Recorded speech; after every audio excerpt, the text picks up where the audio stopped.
नमस्कार. आपल्या सर्वांचे मनमंदिरा या यूट्यूब चॅनलमध्ये स्वागत. श्री गुरुचरित्र कथासार अध्याय 2. या अध्यायाचे श्रवण केल्याने किंवा या अध्यायाचे वाचन केल्याने गुरुभक्ती दृढ होते आणि सद्गुरूची प्राप्ती होते. श्री गणेशाय नमः. कृष्णातीरी वास करणाऱ्या हे माझ्या गुरुराया, त्रैमूर्ती राजा, भक्त ही तुझ्या सान्निध्यात एवढ्या आनंदात राहतात की देव स्वर्गातून त्याचे कौतुक पाहतात. श्री गुरूंच्या मानसभेटीचा आनंद अनुभवीत गुरुस्वरूपाचे ध्यान करीत नामकर्णी गाणगापूरला जाणाऱ्या मार्गापासून चालत होता. काही काळाने तो थकून एका झाडाच्या बुंध्याशी बसला. अतिश्रमाने त्याला बसल्या जागी डोळा लागला. ज्याचे चिंतन मनात चालले होते त्या श्रीगुरु रूपाचे स्वप्नात पुन्हा दर्शन झाले. एक जटाधारी, अंगाला भस्म लावलेला, व्याघ्रचर्म पांघरलेला, पितांबर झळकतो आहे असा साधू जवळ आला. त्याने नामकर्णीच्या व्हाळावर भस्म लावले, त्याला अभय दिले. नामकर्णीने त्याला नमस्कार केला. त्या क्षणी त्याला जाग आली. उठून तो पाहू लागला, परंतु तसा जटाधारी पुरुष त्याला कुठेच दिसला नाही. श्रीगुरूच्या त्याच रूपाचे ध्यान करीत तो पुढे चालला. काही अंतर चालून गेल्यावर स्वप्नात पाहिलेला योगीश्वर समोरून येताना त्याने पाहिले. त्याला मोठा विस्मय वाटला. धावत जाऊन आनंदाने त्याने त्या योग्याच्या पायावर लोटांगण घातले व उत्स्फूर्तपणे जय जयकार करीत तो म्हणाला, हे योगी राजा, आपण स्वयंप्रकाशी ज्योतिस्वरूप सिद्धमुनी आहात. तुमच्या दर्शनाने माझे सर्व दोषांचे निवारण झालेच. आपण मला तारून नेणारे कृपासागर आहात. आपण कुठून आलात? आपले नाव काय? आपले निवासस्थान कोणते? त्याची आर्तता आदरभाव पाहून योगी म्हणाले, भीमा अमरजा नद्याच्या संगमावर गाणगापूर नावाचे पृथ्वीवर स्वर्गाप्रमाणे असणारे एक तीर्थस्थान आहे. तेथे प्रत्यक्ष त्रिमूर्ती दत्तात्रयाचा अवतार असलेले श्री नरसिंह सरस्वती आमचे गुरु राहतात. भक्ताचा उद्धार करण्यासाठीच त्यांनी अवतार घेतला आहे. नामकर्णी म्हणाला, मी सुद्धा त्याच श्रीगुरूचे सदैव ध्यान करतो, नाम घेतो. त्यांच्या दर्शनाच्या निर्धाराने मी चाललो आहे. त्यांच्या दर्शनाची उत्कंठा, इच्छा व तळमळ आहे. मग माझी अशी दीन अवस्था का? पूर्वजापासून आमचे कुळ त्यांची भक्ती करीत आहे. आपण याचे उत्तर देऊन माझ्या मनाचे समाधान करावे.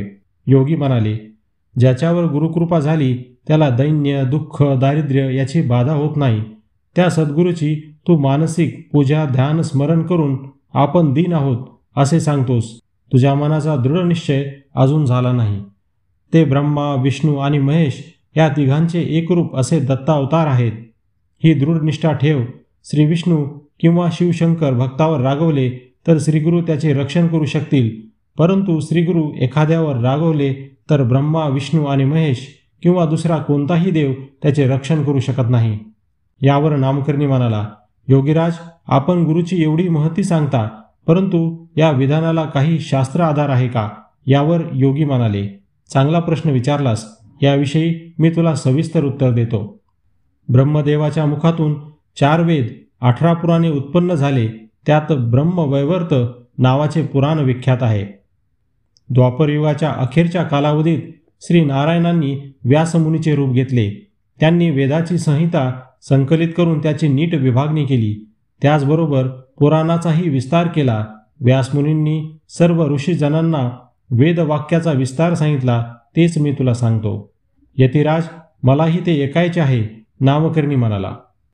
योगी सांगू लागले, प्रलयकाळी भगवान विष्णू वटपत्रावर निजले होते. त्यांना सृष्टीरचना करण्याची इच्छा झाली. त्यांच्या बिंबीतून कमळ उत्पन्न झाले. त्या कमळातून ब्रह्मदेवाचा उदय झाला. त्याने ज्या ज्या दिशेकडे पाहिले त्याला एक एक असे 4 दिशेकडे 4 मुखी निर्माण झाली. आपण सर्वश्रेष्ठ आहोत असा त्याला गर्व झाला. तेव्हा विष्णूंनी त्याला दर्शन देऊन भक्ती करायला सांगितली. ब्रह्मदेवाने तप केले. श्री विष्णूंनी पुन्हा प्रगट होऊन त्याला सृष्टीरचना करण्यासाठी शक्ती प्रदान केली व सृष्टी रचनेची आज्ञा केली. त्यासाठी त्याला 4 वेद दिले.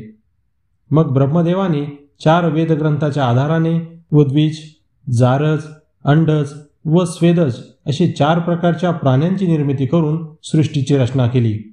ब्रह्मवैवर्त पुराणात सुताने शौनकादिकास याचे वर्णन करून सांगितले आहे. ब्रह्मदेवाने प्रथम मानसपुत्र सनकादिक मुनी, नंतर मरीची आदी ऋषी व नंतर 33 कोटी देव व दैत्यादिक उत्पन्न केले. ब्रह्मदेवाने अखंड काळाची कृतयुग, त्रेतायुग, द्वापारयुग व कलियुग अशी 4 भागात विभागणी केली. त्यांचे विशिष्ट वेश, स्वभाव व कार्य नेमून दिली व क्रमाने त्यांना कार्यासाठी पृथ्वीवर पाठवले. कृतयुगाला सत्ययुग असे नाव दिले. ते वचनी, वैराग्य संपन्न व ज्ञानी होते. त्याने शुभ्र वस्त्र, जानवे व हातात रुद्राक्षमाळा धारण केल्या होत्या. ब्रह्मदेवाची आज्ञा होताच सत्ययुग पृथ्वीवर आले व त्याने तपश्चर्या मार्ग प्रकट केला. त्याचा कालावधी संपताच ब्रह्मदेवाच्या आज्ञेने त्रेतायुग पृथ्वीवर आले. ते विवेक, वैराग्यशील, यज्ञयागाचा पुरस्कर्ता होते. त्यांनी पृथ्वीवर कर्ममार्गाची स्थापना व धर्मशास्त्राचा प्रचार केला. त्याचा कालावधी संपताच ब्रह्मदेवाने द्वापारयुगाला पृथ्वीवर जाण्याची आज्ञा केली. त्याचा चेहरा उग्र व निष्ठुर होता, परंतु त्याच्या मनात शांती आणि दया होती. हातात धनुष्यबाण व खड्ग होते. द्वापरयुगाच्या काळात पृथ्वीवर पाप पुण्य दोन्ही समान होती. द्वापरयुग समाप्त होताच ब्रह्मदेवाने कलियुगाला बोलवले. तेव्हा ते ब्रह्मसभेत लहान मुलाच्या रूपात नग्न अवस्थेत आले. एका हातात जीभ, दुसऱ्या हातात शिश्न धरून ते नाचत शिव्या देत, स्तुती करत, वाकुले दाखवीत, हसत रडत आले. अशा अवस्थेत येण्याचे ब्रह्मदेवाने त्याला कारण विचारले. तेव्हा कलियुग उत्तरले, जे लोक आपली वाणी व रसना आणि कामवासना ताब्यात ठेवतील त्यांना मी जिंकू शकणार नाही.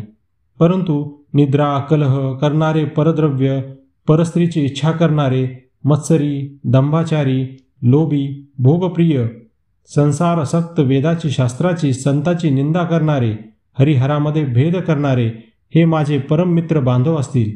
मी धर्माचा उच्छेद करील. यावर ब्रह्मदेव म्हणाले, तू पृथ्वीवर जा.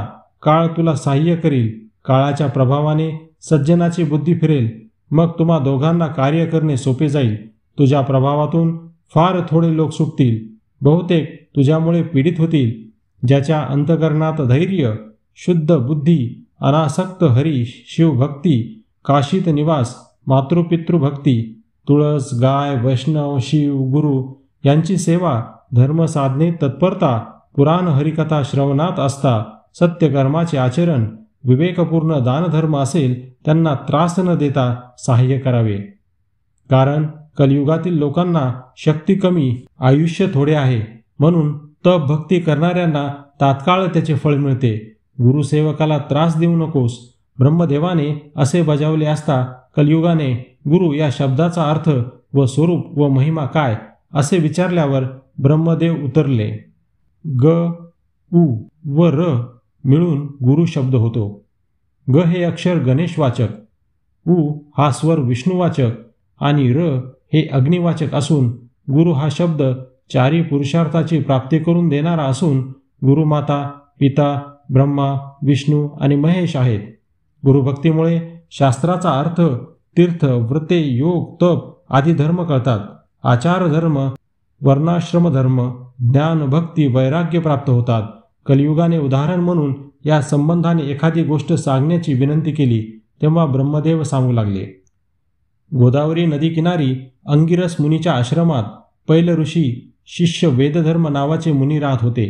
एके दिवशी त्यांनी आपल्या शिष्यांना जवळ बोलावून घेतले व म्हटले की माझ्यावर भक्ती असेल तर माझे वचन ऐका. यावर शिष्य म्हणाले, गुरुवचन आम्हाला प्रमाण आहे. गुरु आज्ञेचे पालन केले नाही तर काय अनर्थ होतो याची आम्हाला कल्पना आहे. यावर वेदधर्म म्हणाले, माझे पूर्वकर्म वाईट आहेत. त्यातील बरेचसे कर्म फिटले आहेत, परंतु उरलेले कर्म भोगल्याशिवाय फिटणार नाही. त्यासाठी काशी क्षेत्री जाऊन ती भोगकर्म फेडावीत असे आम्ही ठरवले आहे. ते पापभोग माझ्या देहानेच भोगणे कर्मप्राप्त असल्यामुळे माझ्याबरोबर येऊन माझी सेवा करून माझा सांभाळ कोण करील? तुमच्यापैकी एखादा शिष्य माझ्याबरोबर आला तरी मी त्याच्या साह्याने त्वरित पापमुक्त होईल. गुरुजीचे वचन ऐकून इतर शिष्य काही न बोलता एकमेकाच्या तोंडाकडे पाहू लागले. परंतु त्यांच्यामध्ये संदीपाक नावाचा शिष्य चटकन उठला व म्हणाला, गुरुवर्य, हा संदीपक तुमच्याबरोबर काशीला येऊन तुमची सेवा करण्यास तयार आहे. वेदधर्म म्हणाले, संदीपका, काशीला गेल्यावर माझ्या सर्वांगावर कोड फुटेल. मी आंधळा पांगळा होईल. अशा अवस्थेत 21 वर्ष माझा सांभाळ करावा लागेल. गुरुवर, तुझी दृढ भक्ती असेल तरच तू माझी सेवा करू शकशील. यावर संदीपक म्हणाला, आपण आपले पाप मला भोगायला द्या. 21 वर्ष मी आंधळा, कुष्ठरोगी, पांगळा होऊन सर्व प्रकारची दुःखे भोगून तुम्हाला पापमुक्त करील. यावर वेदधर्म म्हणाले, संदीपका, तुझे बोलणे आदर्श गुरुभक्तीला शोभणारे आहे, पण ज्याचे कर्म त्यानेच भोगून संपवायचे असते ते दुसऱ्याला देता येत नाही. फक्त माझी सेवा कर, कारण रोगव्यथेने पीडित असल्याची सेवा करणे अधिक कष्टदायक असते. काही दिवसांनी वेदधर्माच्या सर्वांगावर कोड फुटले. कुष्ठरोगाच्या व्यथेने ते जर्जर झाले. त्यांची दृष्टी गेली. पायातले त्राण जाऊन ते पूर्णपणे पांगळे झाले. संदीपक त्यांना घेऊन काशीला गेला. तेथे तो मनोभावे न कंटाळता गुरुची सेवा करीत होता. गुरूंनी लहान मुलाप्रमाणे हट्ट करून लहरीपणाने परस्पर विरुद्ध आज्ञा देऊन संदीपकाला खूप त्रास दिला. रोगव्यथेने हैराण झालेले गुरु चिदखोर, उर्मट, शिवराळ, असंबंध बोलत, परंतु संदीपकाने त्यांचा राग अथवा खंत केला नाही. काशीत राहून त्याने काशी विश्वेश्वराचे दर्शन घेतले नाही. गुरुसेवेशिवाय त्याला जीवनच उरले नाही. संदीपकाची गुरुभक्ती पाहून भगवान शिवशंकर प्रसन्न झाले व ते संदीपकाच्या समोर प्रकट होऊन त्यांनी त्याला हवा तो वर मागण्याची आज्ञा केली. भगवान शिवाला पाहून संदीपकाला आनंद झाला, परंतु गुरु आज्ञेशिवाय मी वर मागू शकत नाही. गुरुची अनुज्ञा घेतो असे म्हणून संदीपक गुरुकडे आला व भगवान शंकर प्रसन्न होऊन वर देत आहेत, त्यांच्याकडे आपल्याला व्याधिमुक्त करण्याचा वर मागू का, असे त्याने गुरुला विचारताच गुरूंनी स्पष्ट शब्दात नकार देऊन, शिवाकडे मला व्याधिमुक्त करण्याचा वर मागू नको, कारण आज शिवाच्या कृपेने मी व्याधिमुक्त झालो तर पुढच्या जन्मी मला ते भोग भोगावेच लागतील. भोग हे भोगूनच संपावे लागतात.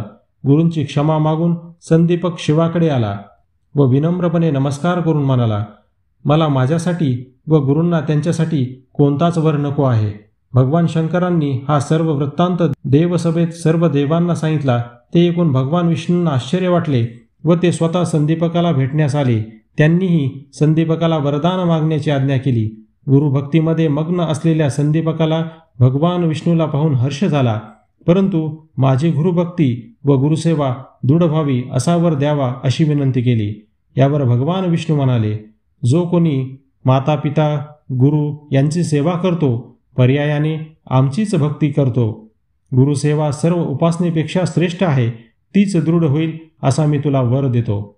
असे म्हणून विष्णू अंतर्धान पावले. वेदधर्म ऋषींना हा सर्व वृत्तांत कळला.